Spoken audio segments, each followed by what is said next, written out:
Today I'm going to show you how to make an animation with repetitive body and background movement. And this is what your final product would look like, which is a person bouncing on a trampoline.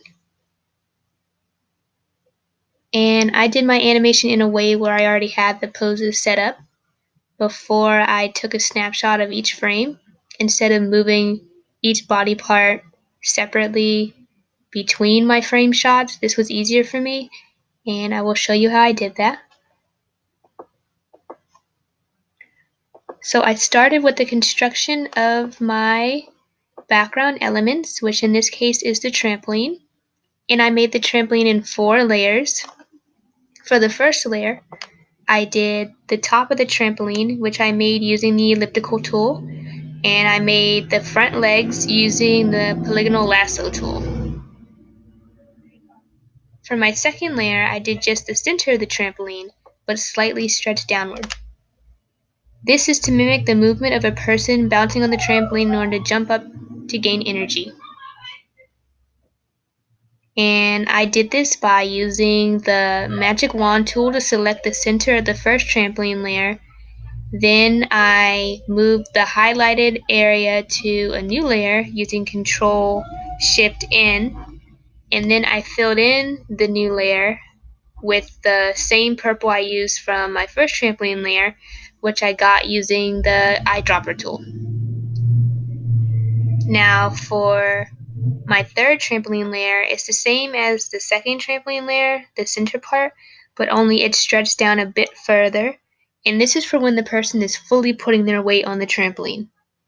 And I did this the same way. I selected the center using the magic wand tool. I moved it to a separate layer.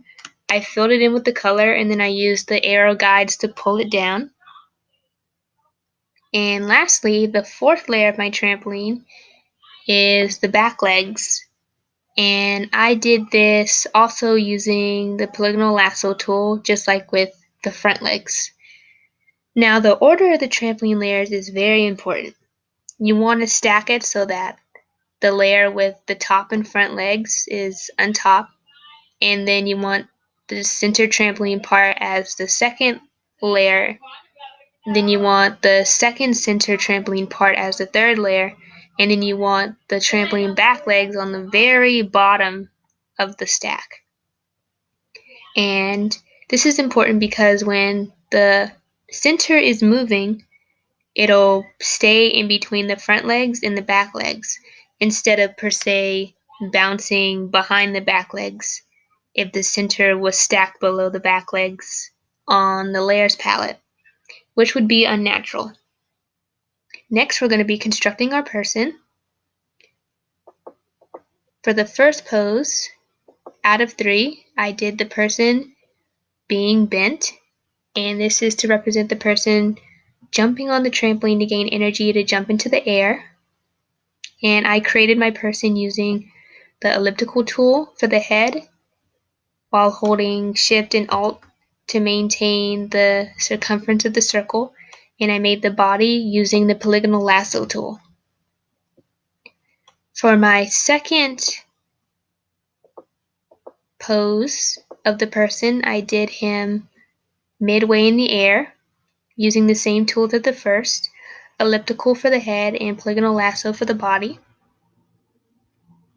And for my third pose,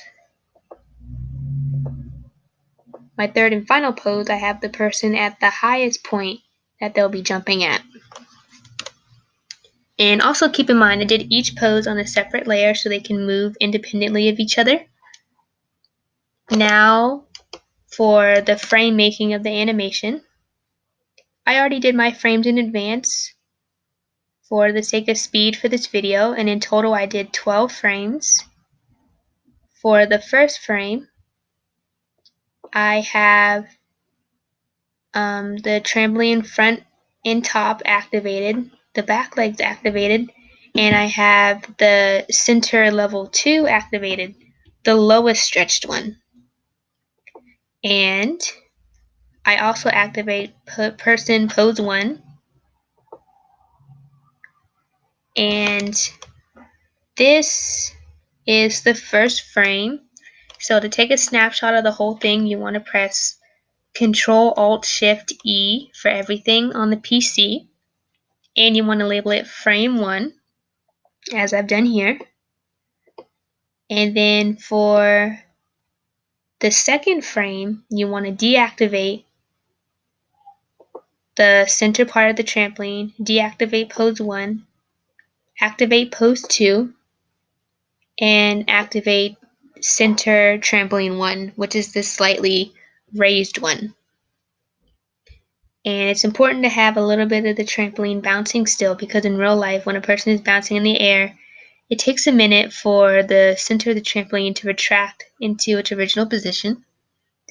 And you want to take a snapshot of this. So again, Control Alt Shift E, and you label it frame 2, as I've done here.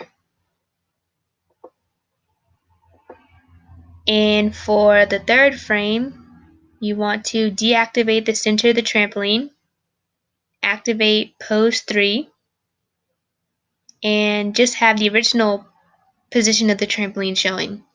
Because at this point, it would be back in the original position, and the person would be at the highest point in the air.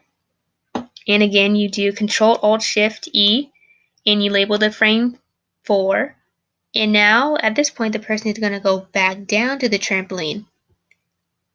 So you want to deactivate pose 3 and activate pose 2 because you're working backwards.